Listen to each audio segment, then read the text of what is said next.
मिलिए आर्क से, एक ऐसे ओवरपावर्ड स्केलेटन नाइट से जो एक नॉर्मल मर्सनरी की तरह अपनी जिंदगी जीना चाहता है। लेकिन इससे पहले कि आर्क एक रहस्यमयी स्केलेटन और मिथिकल ग्रेड आर्मर वाला नाइट बने, वह अर्थ पर रहने वाला एक बिल्कुल नॉर्मल गेमर और रेसलिंग फैन था। उसकी जिंदगी इतनी बोरिंग थी कि कहानी में उसके पुराने जीवन को दिखाने की भी जरूरत नहीं पड़ी। लेकिन एक दिन अचानक उसकी आंख खुलती है और वह खुद को एक अजीब फैंटेसी वर्ल्ड में पाता है। सबसे हैरानी की बात यह थी कि आर्क इस दुनिया में किसी आम इंसान के रूप में नहीं आया था। वह अपने गेम कैरेक्टर के रूप में इस दुनिया में पहुंच चुका था। सबसे पहले उसने अपनी सारी स्किल्स और एबिलिटीज चेक की। उसकी पावर्स देखकर उसे समझ आ गया कि वह कोई साधारण इंसान नहीं है।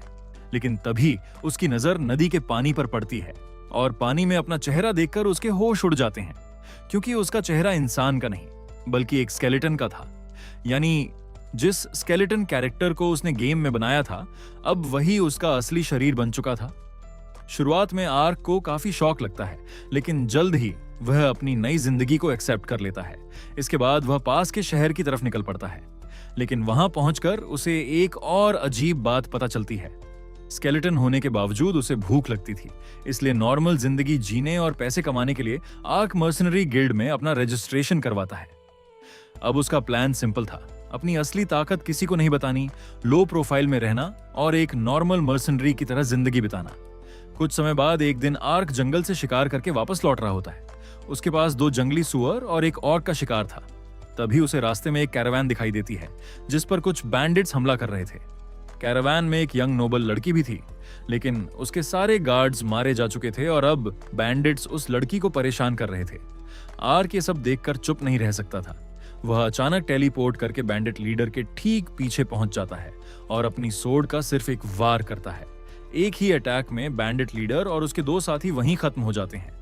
बाकी बैंडिट्स ये देखकर डर जाते हैं और वहां से भागने लगते हैं, लेकिन आर्क उन्हें भागने का मौका भी नहीं देता। वह दूर से अपनी पावरफुल स्किल वाइवन स्लैश इस्तेमाल करता है और कुछ ही पलों में बाकी बैंडिट्स का भी काम तमाम कर देता है। नोबल लड़की की जान बच जाती है, लेकिन आर्क जानता था कि अगर लोगों को उसकी असली ताकत और उसकी स्केलेटन वाली पहचान के बारे में पता चल गया तो उसकी नॉर्मल जिंदगी खत्म हो जाएगी। इसलिए वह अपनी ताकत छिपाने का फैसला करता है। कुछ समय बाद आर्क को अपना पहला प्रॉपर क्वेस्ट मिलता है। उसे एक लड़की की सुरक्षा करनी थी जो जंगल में मेडिसिनल हर्ब्स इकट्ठा करने जा रही थी। लड़की जब अपने नए बॉडीगार्ड को देखती है तो उसकी हालत कुछ ऐसी होती है जैसे कोई आदमी टैक्सी लेने जाए और सामने लैम्बोर्गिनी खड़ी मिल जाए। मतलब उसे बिल्कुल उम्मीद नहीं थी कि उसका गार्ड इतना पावरफुल होगा। लेकिन धीरे धीरे वह आग के साथ कंफर्टेबल हो जाती है और उसे जंगल के अंदर मेडिसिनल प्लांट्स के बारे में बताने लगती है। रास्ते में आग को झाड़ियों के अंदर एक घायल 9-tailed फॉक्स का बच्चा दिखाई देता है। फॉक्स काफी अग्रेसिव था और किसी को अपने पास आने नहीं दे रहा था, लेकिन आर्क उसे पकड़ लेता है और अपनी हीलिंग मैजिक से उसकी चोट ठीक कर देता है। आर्क की काइंडनेस देखकर वह फॉक्स उससे जुड़ जाता है और आखिरकार आर्क उसे अपना पेट बनाने का फैसला करता है। वह उसका नाम रखता है पोंटा। अब आर्क, लड़की और पोंटा जंगल के और अंदर जाते हैं। आखिरकार वे जंगल के सबसे गहरे हिस्से तक पहुंच जाते हैं। वहां एक ऊंची चट्टान से उन्हें नीचे एक बेहद खूबसूरत नजारा दिखाई देता है। एक अकेला सफेद चेरी ब्लॉसम का पेड़ जो पूरी तरह फूलों से ढका हुआ था। लड़की उस पेड़ के फूल लेने के लिए बेहद एक्साइटेड हो जाती है। वह चट्टान से नीचे उतरती है और पेड़ की तरफ दौड़ने लगती है, लेकिन तभी आर्क और पोंटा को कुछ अजीब महसूस होता है। उनके सामने एक बहुत बड़ा मॉन्स्टर खड़ा था। ये कोई नॉर्मल मॉन्स्टर नहीं था। ये था एक विशाल 6 पैरों वाला बसिलिस्क, जिसे देखकर ऐसा लगता था जैसे गॉडजिला का कोई रिश्तेदार जंगल में घूम रहा हो। मॉन्स्टर को सामने एक आसान शिकार दिखाई देता है और वह लड़की को कुचलने के लिए अपना पैर उठाता है, लेकिन इससे पहले कि उसका पैर लड़की तक पहुंचता, आर्क अपनी डिमेंशन वॉक स्किल इस्तेमाल करता है और उसे वहां से बचा लेता है। अब बेसिलिस्क और आर्क आमने सामने थे। मॉन्स्टर अपने मुंह से जहरीली सांस छोड़ता है, लेकिन आर्क फिर से टेलीपोर्ट करके उसके अटैक से बच जाता है। आर्क ध्यान से मॉन्स्टर की एबिलिटीज को समझने लगता है। वह सोचता है कि अगर वह लगातार दूर से अटैक करता रहा तो मॉन्स्टर की रेंज और एबिलिटीज का अंदाजा लगाना मुश्किल होगा। इसलिए आर्क फैसला करता है कि इस मॉन्स्टर से क्लोज कॉम्बैट में लड़ना ज्यादा सही रहेगा। बेसिलिस्क अपने बड़े बड़े क्लॉज से हमला करना शुरू करता है। आर्क उसके हर अटैक को अपनी सोर्ड से रोकता है, लेकिन मॉन्स्टर भी कम चालाक नहीं था। अचानक वह अपनी लंबी जीभ से हमला करता है। आर्क तुरंत पीछे हटकर उस अटैक से भी बच जाता है।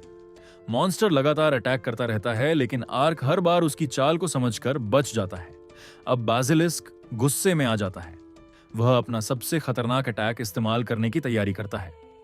अचानक उसके शरीर से एक भयानक एनर्जी निकलती है और वह एक पेट्रिफिकेशन वेव छोड़ देता है।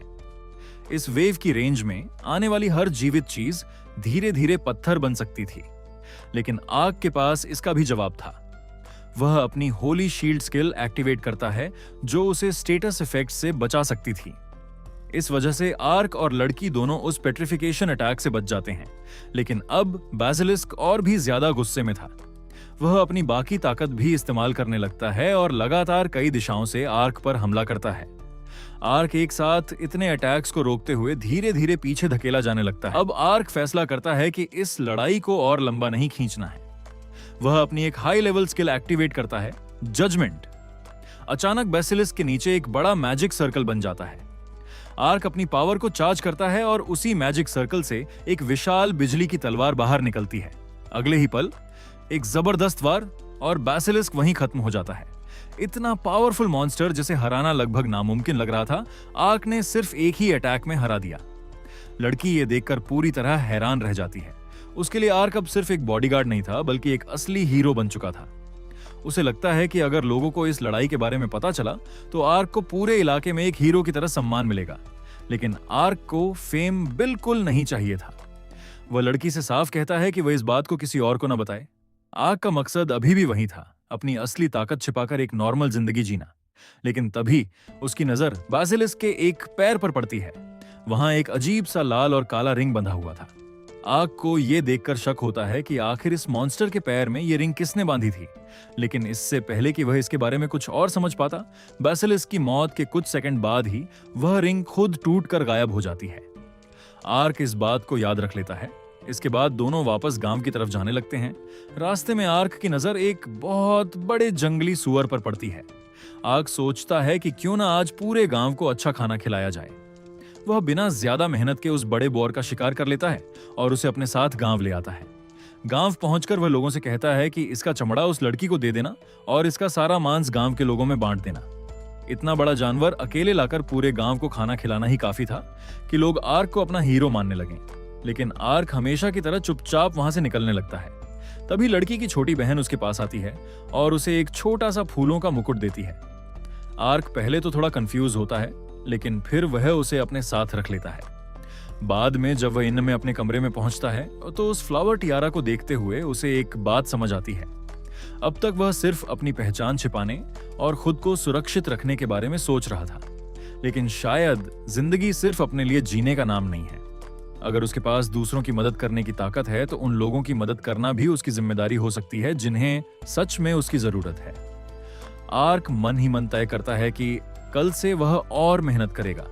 अब आर्क अपनी जिंदगी को सिर्फ एक नॉर्मल मर्सनरी की तरह नहीं, बल्कि जरूरत पड़ने पर दूसरों की मदद करने वाले इंसान की तरह जीने वाला था।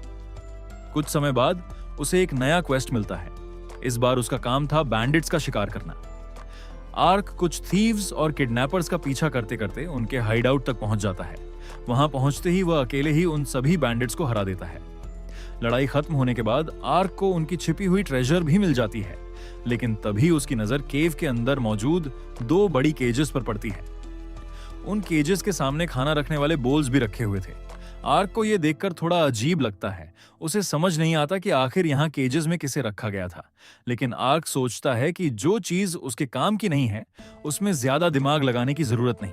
वह अपना गोल्ड उठाता है और केव से बाहर निकलने लगता है, लेकिन जैसे ही वह बाहर आता है एक हुड पहने लड़की अचानक उस पर हमला कर देती है। आर्क को लगता है कि शायद ये भी कोई बैंडिट है, लेकिन जल्द ही उसे पता चलता है कि लड़की की स्वॉर्ड स्किल्स काफी अच्छी हैं। वह इतनी तेज थी कि कुछ समय के लिए आर्क को भी उसके अटैक्स को सीरियसली लेना पड़ा।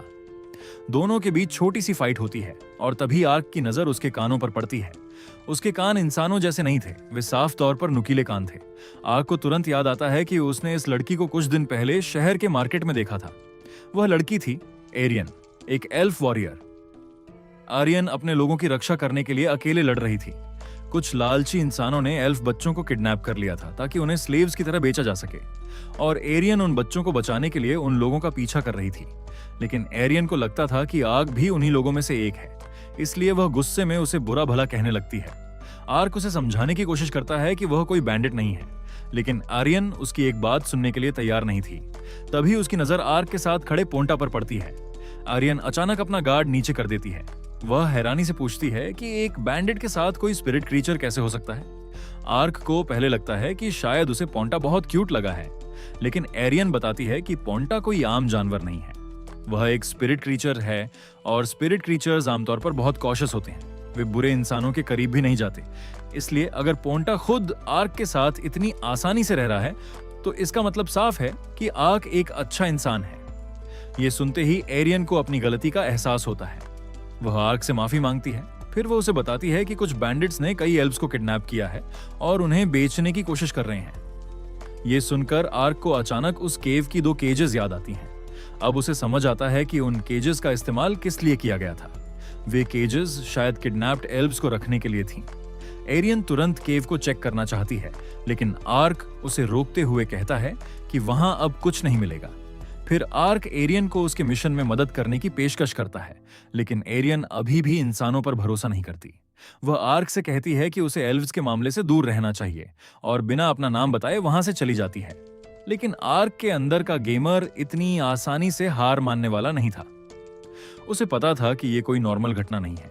ये बिल्कुल किसी गेम के स्पेशल इवेंट जैसा लग रहा था, और उसके गेमर दिमाग में एक ही बात चल रही थी। एक खूबसूरत एल्फ लड़की मुसीबत में है, और अगर ये सच में किसी गेम इवेंट जैसा है, तो शायद आगे चलकर आर्क उसकी मदद करेगा, और हो सकता है कि एरियन उसकी पार्टी की एक इंपॉर्टेंट मेंबर भी बन जाए। इसलिए आर्क ने मन ही मन तय कर लिया, वह एरियन को इतनी आसानी से जाने नहीं देगा। अगले दिन आर्क डायमेंशन वॉक का इस्तेमाल करके सीधे उस घने जंगल में पहुंच जाता है जहां एल्व्स के रहने की बात कही गई थी। वह जंगल में आगे बढ़ ही रहा होता है कि उसे कुछ इंसानों की आवाजें सुनाई देती हैं। आर्क आवाज की तरफ जाता है और देखता है कि कुछ बैंडिट्स एल्फ बच्चों को किडनैप कर रहे थे। उनका लीडर एक बिगड़ैल लड़का था जिसका नाम उदान था। बैंडिट्स ने 4 एल्व्स को पकड़ रखा था। उनमें से एक लड़की जब उदान को गुस्से से देखने लगती है, तो उदान उसे परेशान करने लगता है और उसे गिड़गिड़ाने पर मजबूर करता है। इसके बाद वह उस लड़की पर हमला कर देता है। आर्क ये सब अपनी आंखों से देख रहा था। अब उसे और नहीं देखा गया। उसे गुस्सा आ जाता है कि ये बैंडिट्स एल्व्स को इंसानों से भी कम समझकर उनके साथ इतना बुरा व्यवहार कर रहे थे।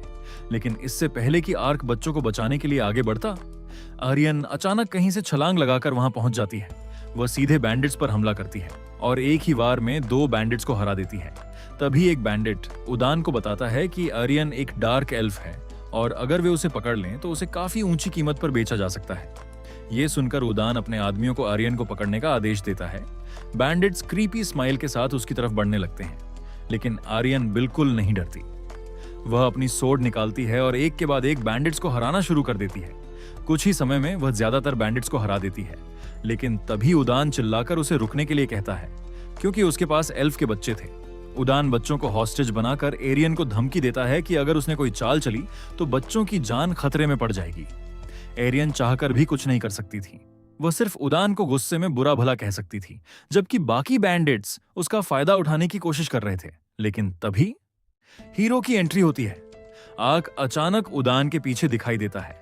वह उसे एक ऐसी मूव से उठाकर दूर फेंक देता है जो उसने WWE से सीखी थी। उड़ान हवा में उड़ता हुआ जाकर सीधे एक पेड़ से टकरा जाता है। अब एरियन के हाथ बंधे नहीं थे। वह तुरंत बाकी बचे बैंडिट्स पर टूट पड़ती है और 2 गुने गुस्से के साथ उन्हें हरा देती है।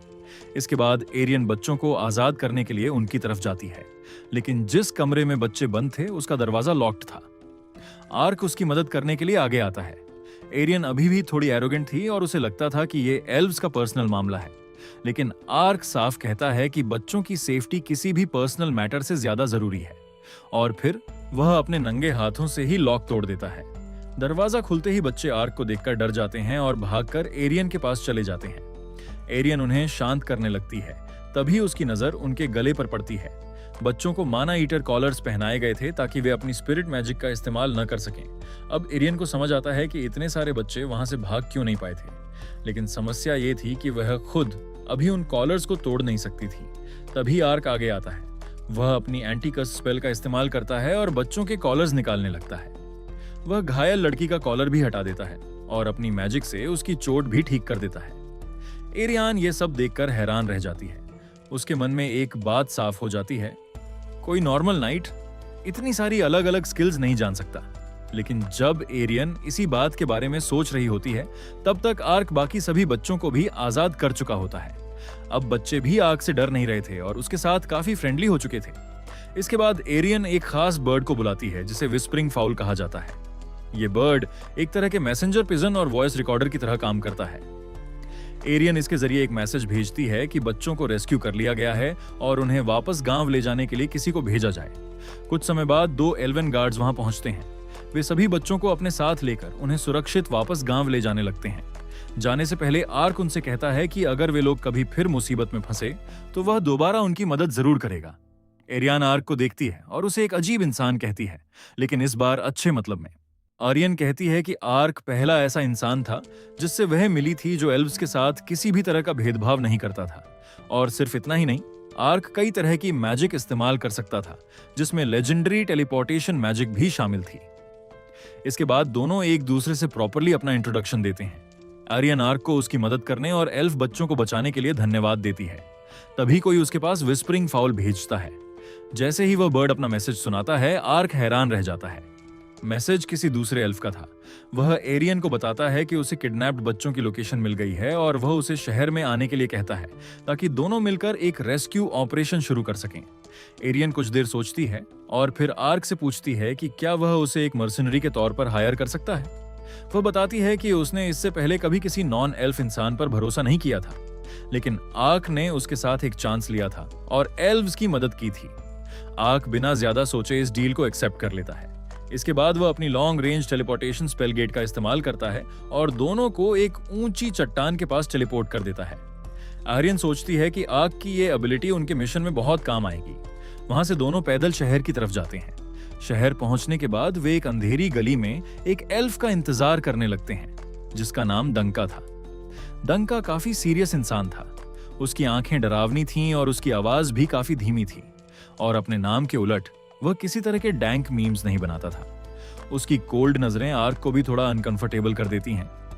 एरियन दोनों का इंट्रोडक्शन करवाती है, लेकिन डैंका आर्क पर ज्यादा ध्यान ही नहीं देता। आर्क को थोड़ा बुरा लगता है कि उसे कोई भाव नहीं दे रहा। इसके बाद तीनों एक रेस्टोरेंट में जाते हैं ताकि रेस्क्यू प्लान के बारे में और बात कर सकें। वहां आर्क को पता चलता है कि दोनों एल्व्स का लास्ट नेम मेपल है और मेपल उनके शहर का नाम था जो ग्रेट कनाडा फॉरेस्ट में मौजूद था। और हाँ, एल्व्स का नेशनल स्पोर्ट भी आइस हॉकी था। एरियन आर्क से खाना खाने के लिए कहती है, लेकिन आर्क मना कर देता है क्योंकि अगर उसने उनके सामने अपना असली स्केलेटन वाला चेहरा दिखा दिया तो वे उसे अपनी बात समझाने का मौका मिलने से पहले ही अटैक कर सकते थे। लेकिन डंका तो आर्क से बात करने की कोशिश भी नहीं करता। वह बस अपने खाने पर ध्यान देता रहता है जैसे कोई फूड क्रिटिक हो। हालांकि जब उसकी नजर पोंटा पर पड़ती है तो वो आर्क पर थोड़ा भरोसा करने लगता है।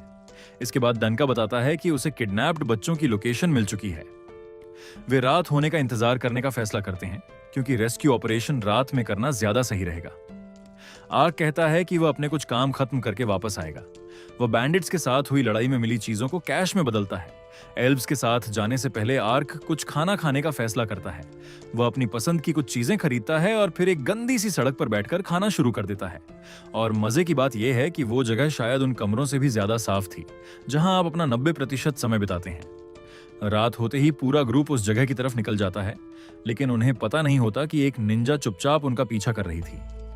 कुछ देर बाद उन्हें एक गेट दिखाई देता है जहां गार्ड्स तैनात थे। एरियन आर्क से कहती है कि उन्हें पहले फ्लोर की खिड़की के बाहर टेलीपोर्ट कर दे। आर्क डिमेंशन वॉक का इस्तेमाल करके उन्हें वहां पहुंचा देता है। एरियन को उम्मीद थी कि आर्क गेट का इस्तेमाल करेगा, लेकिन उसने डिमेंशन वॉक चुन लिया। अब एरियन कहती है कि वे खिड़की के रास्ते अंदर घुसेंगे। वह खुद उस छोटे से रास्ते से अंदर जाने की कोशिश करती है, लेकिन कभी कभी ज्यादा मोटा होना भी डिसएडवांटेज बन जाता है। एरियन उस छोटे से होल में फंस जाती है। काफी कोशिश के बाद वह किसी तरह अंदर घुस पाती है। इस पूरी सिचुएशन से वह काफी एम्बैरेस्ड हो जाती है। इसके बाद आर्क और डंका भी डायमेंशन वॉक का इस्तेमाल करके अंदर पहुंच जाते हैं। तीनों चुपचाप आगे बढ़ते हैं। वे एक रूम का दरवाजा खोलते हैं और अंदर का नजारा देखकर रुक जाते हैं। कमरे के अंदर कई लोग मरे हुए पड़े थे। ऐसा लग रहा था कि उन्हें कुछ ही समय पहले किसी ने मार दिया था। इस बिल्डिंग के अंदर कोई और भी मौजूद था, इसलिए समय बर्बाद न करते हुए तीनों अलग अलग होकर सर्च करने का फैसला करते हैं। आर्क डिमेंशन वॉक का इस्तेमाल करते हुए आगे बढ़ता है। वह की होल से अंदर झांकता है और जैसे ही उसे रूम दिखाई देता है, वह टेलीपोर्ट करके उसके अंदर पहुंच जाता है। कुछ देर बाद उसे एक और रूम मिलता है जो कई मरे हुए लोगों से भरा हुआ था, लेकिन तभी अचानक कुछ निंजा नाइव्स उसकी तरफ फेंके जाते हैं। आर्क तुरंत उन्हें ब्लॉक कर देता है। इसके बाद एक छोटी सी निंजा अचानक उस पर हमला कर देती है। वह बेहद तेज फुटवर्क के साथ लगातार फास्ट स्ट्राइक्स करती है, लेकिन आर्क उसके सभी अटैक्स को आसानी से ब्लॉक कर लेता है। आर्क एक निंजा को देखकर खुद भी हैरान था और फिर उसकी नजर निंजा लड़की के कैट ईयर्स और टेल पर पड़ती है। आर्क मन ही मन अपनी किस्मत को धन्यवाद देता है कि आज उसे ऐसी निंजा भी देखने को मिल गई। निंजा लड़की ये सुनकर हैरान रह जाती है कि आर्क निंजस के बारे में जानता है, लेकिन तभी उसकी नजर पोंटा पर पड़ती है। उसे एहसास होता है कि ये वही नाइट है जिसे एक स्पिरिट क्रीचर ने एक्सेप्ट किया है, इसलिए निंजा लड़की आर्क पर हमला करने के लिए माफी मांगती है। निंजा लड़की अंदाजा लगा लेती है कि आर्क किडनैप्ड एल्व्स को ढूंढने के लिए यहाँ आया है और उसे बताती है कि वे बेसमेंट में हैं। इसके बाद वह आर्क को कुछ पेपर्स देती है जिनमें काफी यूजफुल इंफॉर्मेशन होती है। वह खुद यहाँ किसी और चीज की तलाश में आई थी, लेकिन उसे वो चीज नहीं मिली, इसलिए कुछ बैंडिट्स को हराने के बाद वह चुपचाप वहां से जाने लगती है। जाने से पहले वह आर्क को बताती है कि लॉर्ड्स मैंशन में भी 2 एल्व्स मौजूद हैं। इसके बाद वह छतों के ऊपर से कूदते हुए वहां से चली जाती है। आर्क सोचता है कि इस पूरी दुनिया में पोंटा का उसके साथ होना शायद उसके साथ हुई सबसे अच्छी चीज थी, और उसे लगता है कि दोनों सच में अच्छे दोस्त बन गए हैं, बस थोड़ा अलग तरह के फायदे के साथ। इसके बाद आर्क उन डॉक्यूमेंट्स को खोलता है। उन्हें पढ़ते ही वह हैरान रह जाता है। वे पेपर्स असल में एल्व्स को खरीदने के कॉन्ट्रैक्ट्स थे। आर्क उन्हें अपने साथियों को दिखाता है और वे भी ये देखकर हैरान रह जाते हैं। सबसे बड़ी बात यह थी कि उन्हें पता चलता है कि इस पूरे किडनैपिंग गैंग को इस इलाके का रूलर लॉर्ड डिंटो खुद चला रहा था। आर्क अपने साथियों को निंजा से मिली जानकारी के बारे में बताता है, लेकिन उसकी पहचान छिपा लेता है। वह क्रेडिट खुद लेते हुए कहता है कि उसने किसी आदमी से पूछताछ करके ये इंफॉर्मेशन हासिल की थी। अब ग्रुप बेसमेंट तक चुपचाप पहुंचने का प्लान बना ही रहा होता है कि तभी बैंडिट्स उन्हें ढूंढ लेते हैं। अब उनके पास लड़ने के अलावा कोई दूसरा रास्ता नहीं था। एरियन अपनी स्पेशल मूव फायर ब्लेड इस्तेमाल करती है। एक ही अटैक में वह कई बैंडिट्स को हरा देती है। इसके बाद पूरा ग्रुप तेजी से बेसमेंट की तरफ भागता है। वहां कुछ डरी हुई एल्फ लड़कियां कैद थीं। बाहर से आने वाली तेज आवाजें और धमाके सुनकर वे डर के मारे कांप रही थीं। तभी आर्क और उसके एल्फ साथी अंदर पहुंचते हैं। आर्क प्रिजन के गेट्स के पास जाता है और उन्हें ऐसे मोड़कर खोल देता है जैसे वे मिट्टी के बने हों। इसके बाद वह सभी को एक दूसरी चट्टान पर टेलीपोर्ट कर देता है, क्योंकि इस दुनिया में लोगों से ज्यादा तो क्लिफ्स ही हैं। आर्क लड़कियों के गले से माना ईटर कॉलर्स निकाल देता है। लड़कियां इमोशनल हो जाती हैं और आर्क को धन्यवाद देने लगती हैं। अब डनका भी आखिरकार आर्क पर पूरी तरह भरोसा करने लगता है। वह बाकी 2 एल्व्स को बचाने की जिम्मेदारी आर्क और एरियन को देकर बच्चों को वापस गांव ले जाने निकल जाता है। अब लॉर्ड्स मैंशन साफ दिखाई दे रहा था। आर्क डायमेंशन वॉक का इस्तेमाल करके खुद और एरियन को सीधे मैंशन के पास टेलीपोर्ट कर देता है। एरियन उससे कहती है कि उन्हें सबसे ऊंची जगह पर जाना चाहिए, क्योंकि लॉर्ड का कमरा वहीं होने की संभावना है। लेकिन जैसे ही वे वहां पहुंचते हैं, सामने कुछ गार्ड्स आ जाते हैं। वे दोनों को रुकने और सरेंडर करने के लिए कहते हैं, लेकिन आर्क वाइवन स्लैश का इस्तेमाल करता है और टावर में लगी वार्निंग बेल को तोड़ देता है। इसके साथ ही वहां इतना धुआं और शोर हो जाता है कि उनका चुपचाप अंदर जाने का पूरा प्लान खराब हो जाता है। गार्ड्स घबरा जाते हैं और इंट्रूडर्स को ढूंढने लगते हैं, लेकिन आर्क रात में लगी स्टैच्यूज के बीच खुद को छिपा लेता है। गार्ड्स उसे ढूंढ ही नहीं पाते। ये लोग तो डोरा द एक्सप्लोरर से भी ज्यादा ब्लाइंड थे। तभी एक सर्वेंट भागते हुए लॉर्ड डिंटो के पास जाता है। वह उदान के पिता को बताता है कि 2 मॉन्स्टर्स ने मैंशन में घुसकर हमला कर दिया है और ये उसकी आखिरी बात होती है, क्योंकि तभी उसके पीछे का दरवाजा एक जोरदार धमाके के साथ उड़ जाता है। आर्क और एरियन की ड्रामेटिक एंट्री होती है। उदान उन्हें देखते ही बुरी तरह डर जाता है और भागने की कोशिश करता है। उधर डिंटो इंट्रूडर्स का सामना करने के लिए आगे बढ़ता है, लेकिन एरियन उसे एक जोरदार किक मारती है, बिल्कुल उस जगह जहां किसी आदमी को सबसे ज्यादा दर्द होता है। इसके बाद वह तुरंत उन एल्व्स की तरफ जाती है और उन्हें बचा लेती है। इस बीच आर्क उदान को दीवार से दे मारता है। उदान इतना डर जाता है कि वहीं बेहोश हो जाता है, लेकिन तभी आर्क दीवार तोड़कर एक हिडन रूम का रास्ता खोल देता है। वह एरियन से भी अंदर आकर देखने के लिए कहता है, लेकिन आर्यन उस समय लॉर्ड के साथ अपनी सॉकर प्रैक्टिस करने में बिजी थी। इसके बाद एरियन आर्क को इंसानों और एल्व्स के बीच हुए पीस ट्रीटी के बारे में बताती है। उसके मुताबिक डिंटो ने सबसे पहले इस ट्रीटी को तोड़ा था, इसलिए उसे अपने किए की सजा मिलनी ही चाहिए थी। आर्यन दोनों एल्फ लड़कियों को भी बुलाती है ताकि वे उस आदमी पर अपना गुस्सा निकाल सकें, और लगता है कि डिंटो का हाल मेरे डॉग जैसा हो गया था। तभी कुछ सोल्जर्स अपने लॉर्ड को बचाने के लिए वहां पहुंच जाते हैं। आर्क एरियन से कहता है कि वह सोल्जर्स को रोक कर रखे, जबकि वह हिडन रूम को चेक करता है। आर्यन अपनी फ्लेम सोर्ड का इस्तेमाल करती है और सारे सोल्जर्स को हरा देती है। इसके बाद वह दोनों एल्फ लड़कियों से कहती है कि वे वहां से निकलकर सेफ जगह चली जाएं। फिर एरियन हिडन रूम में जाती है। वहां उसे आर्क दिखाई देता है, जो सोने की बड़ी बड़ी ब्रिक्स इकट्ठी कर रहा था, और इससे पहले कि एरियन उसे चोरी करना गलत है इस बारे में लेक्चर दे पाती। आर्क के पास एरियन को समझाने के लिए एक प्लान था। वह कहता है कि किसी भी ऑर्गेनाइजेशन को चलाने और उसे दोबारा खड़ा करने में बहुत सारा पैसा लगता है। अगर इंसान दोबारा अपना किडनैपिंग गैंग शुरू करने की कोशिश करें तो बिना पैसे के वे इसे जल्दी शुरू नहीं कर पाएंगे। एरियन को आर्क की बात सही लगती है और वह उसकी प्लानिंग की तारीफ भी करती है। तभी अचानक कई बड़े एक्सप्लोजन्स होते हैं और पूरी मैंशन हिलने लगती है। आर्क और एरियन जल्दी से पैसे लेकर वहां से निकल जाते हैं, जबकि पूरी बिल्डिंग तबाह होने लगती है। लेकिन ये एक्सप्लोजन्स उन दोनों में से किसी ने नहीं किए थे।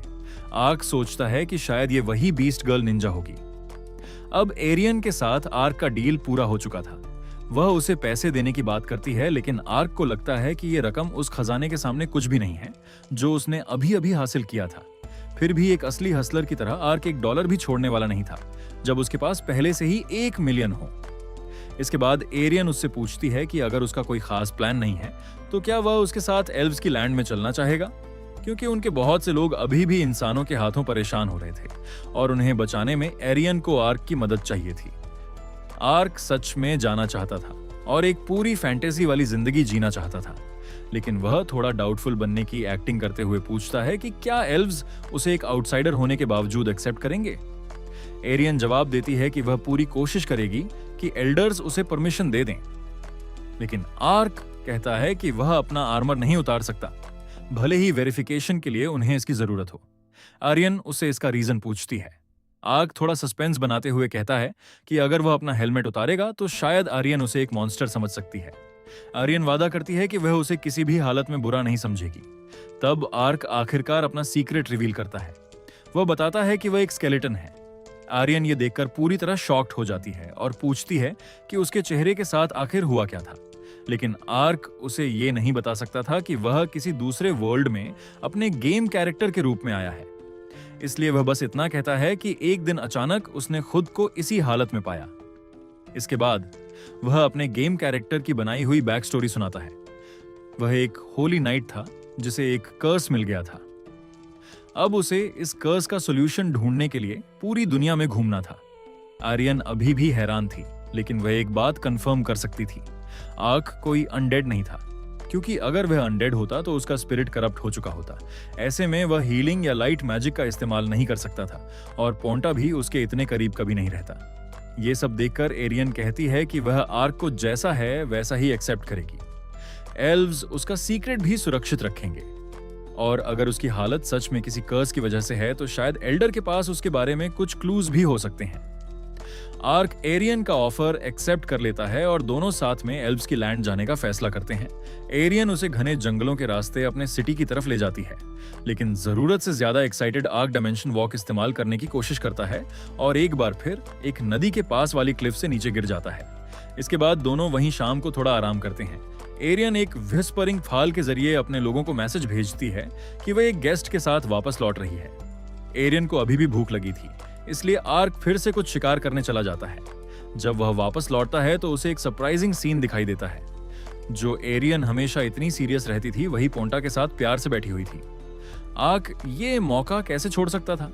वह एरियन को इस बात के लिए टीज करने लगता है। कुछ दिनों के सफर के बाद आखिरकार वे एल्फ सिटी पहुंच जाते हैं। शहर के विशाल आयरन गेट को देखकर आर्क बस उसे देखता रह जाता है।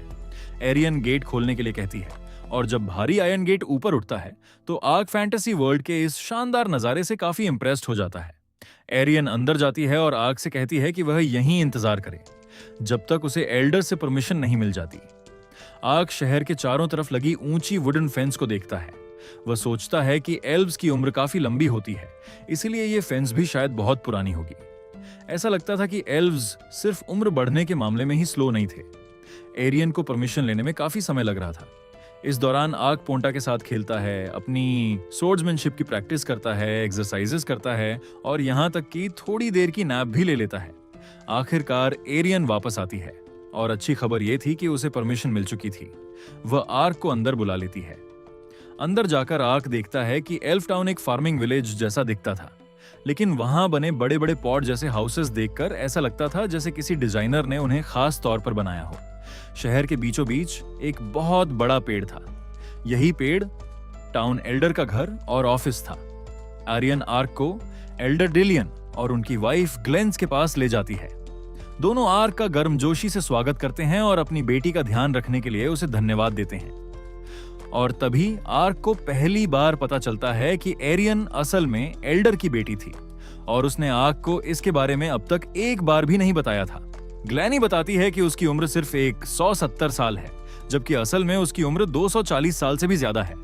एरियन को ग्लैनी की यह आदत बिल्कुल पसंद नहीं आती। आर्क ये जानकर हैरान रह जाता है कि एल्व्स सच में इतनी लंबी जिंदगी जीते हैं, क्योंकि एरियन देखने में 30 साल से ज्यादा की बिल्कुल नहीं लगती थी।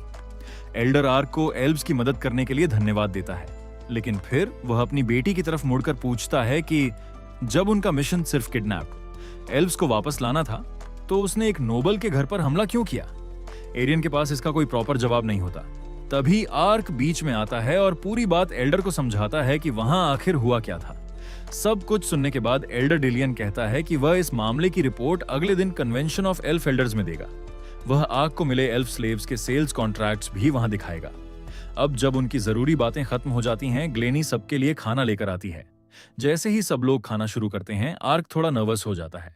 उसे समझ नहीं आता कि उसे क्या करना चाहिए। आर्यन उसे कहती है कि उसे किसी भी चीज की चिंता करने की जरूरत नहीं है। डिलियन भी कहता है कि उसे आर्क की हालत के बारे में सब कुछ पता चल चुका है और उसके परिवार के तीनों लोग उसका सीक्रेट सुरक्षित रखेंगे।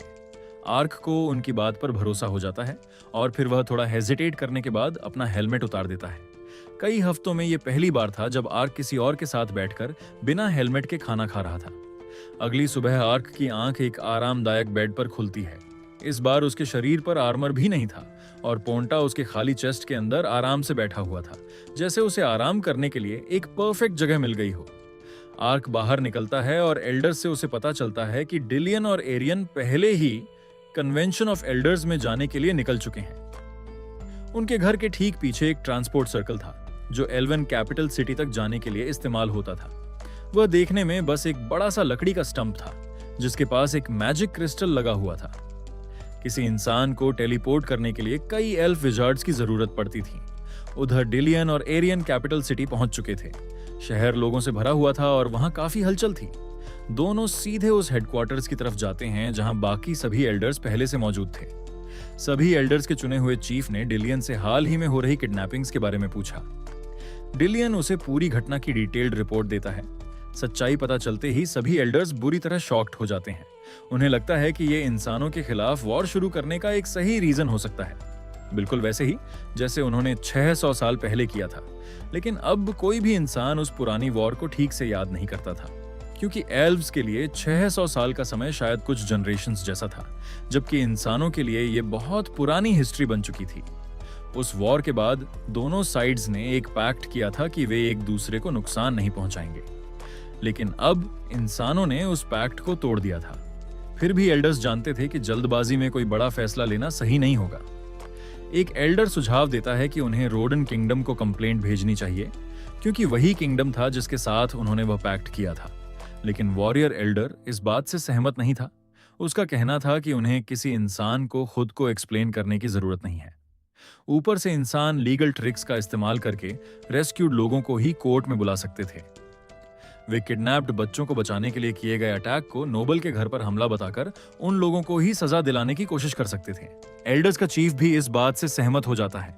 वह आदेश देता है कि किडनैप्ड एल्व्स को बचाने का काम जारी रखा जाए, लेकिन अब पहले से ज्यादा सावधानी के साथ ही वे इंसानों की एक्टिविटीज पर भी नजर रखेंगे।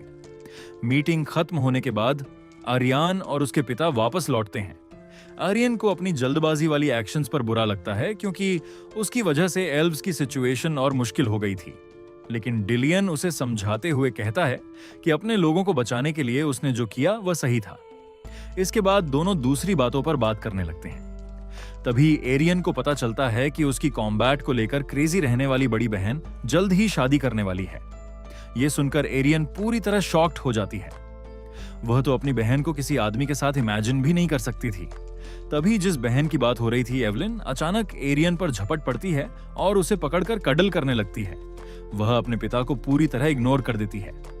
जब एवलिन का कडल करने का मन भर जाता है तो वह एरियन से कहती है कि उसे उस पर गर्व है क्योंकि उसने इतने सारे एल्व्स को बचाया।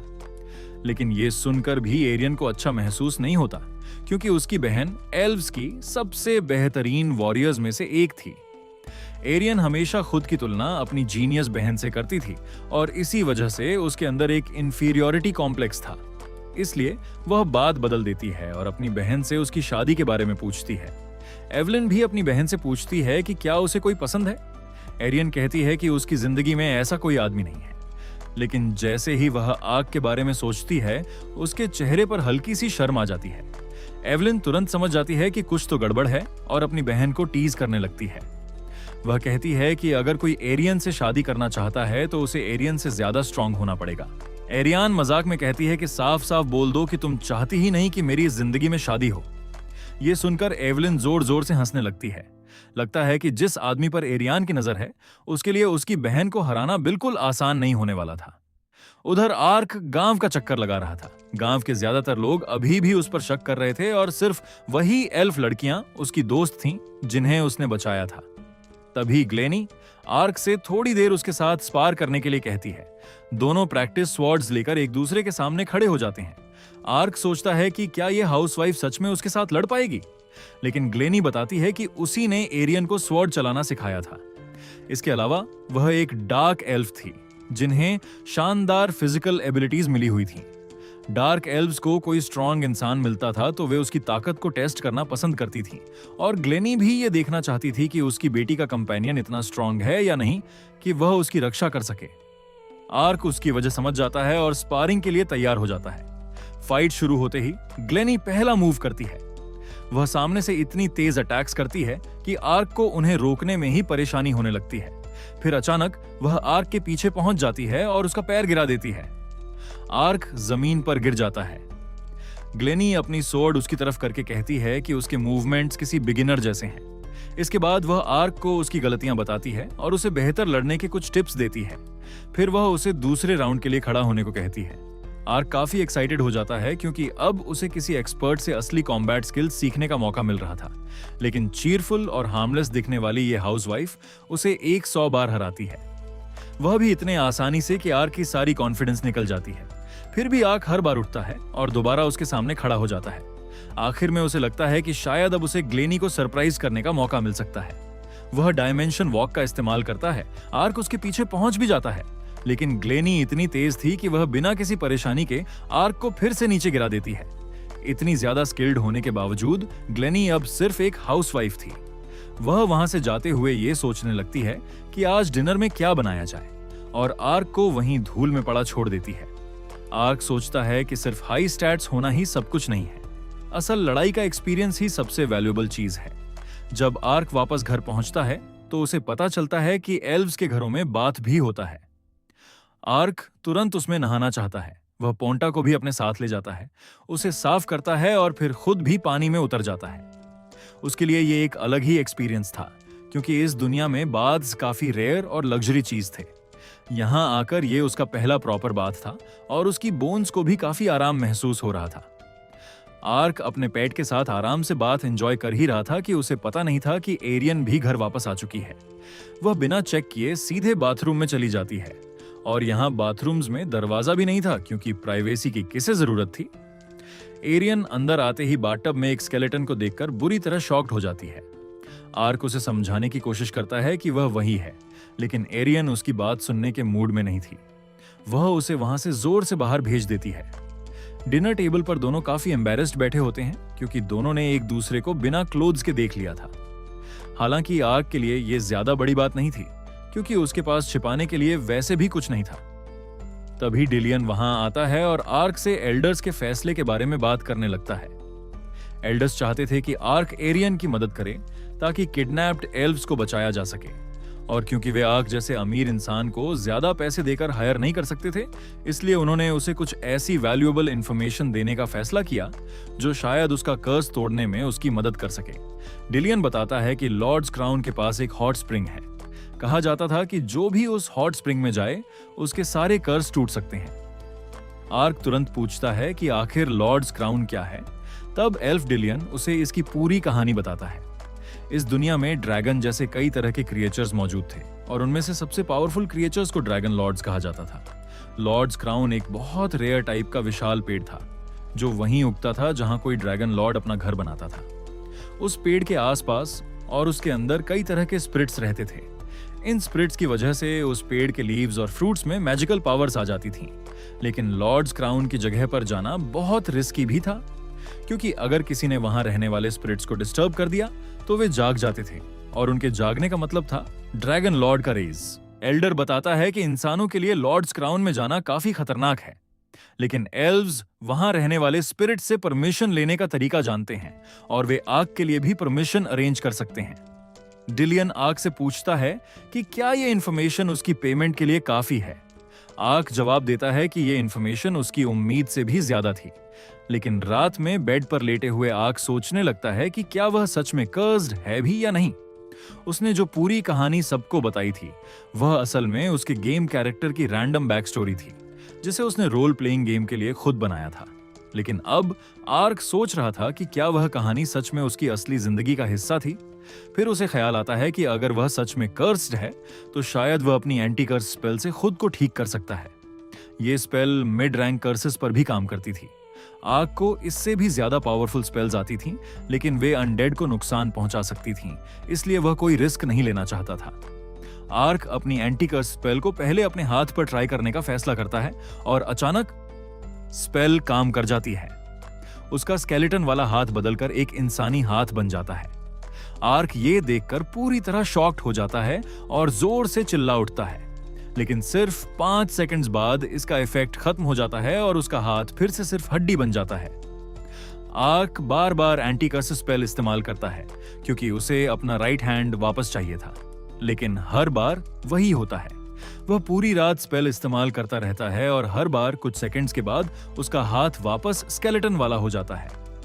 आखिरकार सुबह तक आर्क पूरी तरह थक जाता है। अगली सुबह आर्क और एरियन जल्दी निकल पड़ते हैं। उनका अगला डेस्टिनेशन रोडन किंगडम की कैपिटल थी। उन्हें एल्फ सेलिंग कॉन्ट्रैक्ट्स में लिखे लोगों के नामों के बारे में पता लगाना था, लेकिन आर्क के दिमाग में अभी भी पिछली रात की बात घूम रही थी। अब उसे कंफर्म हो चुका था कि वह सच में एक कर्स की वजह से स्केलेटन बना था, और यह कर्स किसी टॉक्सिक एक्स की तरह था। आर्क उसे कितनी भी बार प्यूरिफाई करे वह वापस आ जाता था।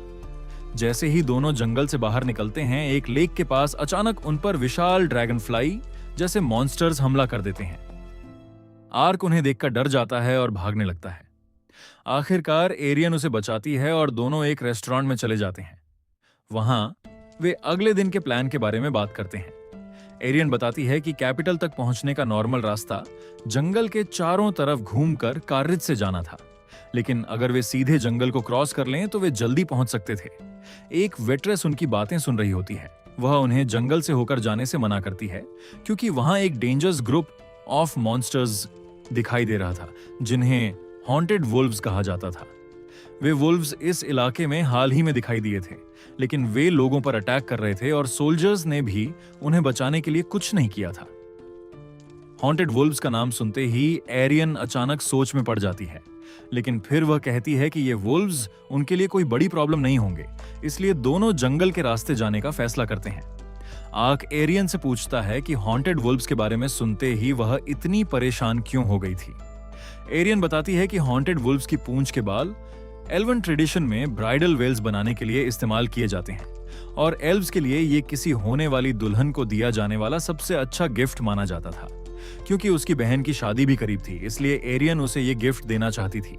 लेकिन ऐसा लगता था कि वुल्व्स भी अपनी पूंछ कटवाने के लिए काफी एक्साइटेड थे, क्योंकि अचानक वे चारों तरफ से आर्क और एरियन पर हमला कर देते हैं। आर्क अपनी सोर्ड से एक वुल्फ पर वार करता है, लेकिन वह वुल्फ अचानक गायब हो जाता है, बिल्कुल मेरी सेल्फ एस्टीम की तरह। जब मैं 4 से ज्यादा लोगों को अपनी तरफ देखते हुए देखता हूं, तभी आर्क को समझ आता है कि ये वुल्व्स असल में इल्यूजन्स थे। लेकिन प्रॉब्लम ये थी कि वे चारों तरफ से अटैक कर रहे थे और आर्क के लिए ये समझना पॉसिबल नहीं था कि उनमें से असली वुल्फ कौन सा है। उनकी संख्या भी लगातार बढ़ती जा रही थी और अब आर्क उनके अटैक से धीरे धीरे दबने लगा था।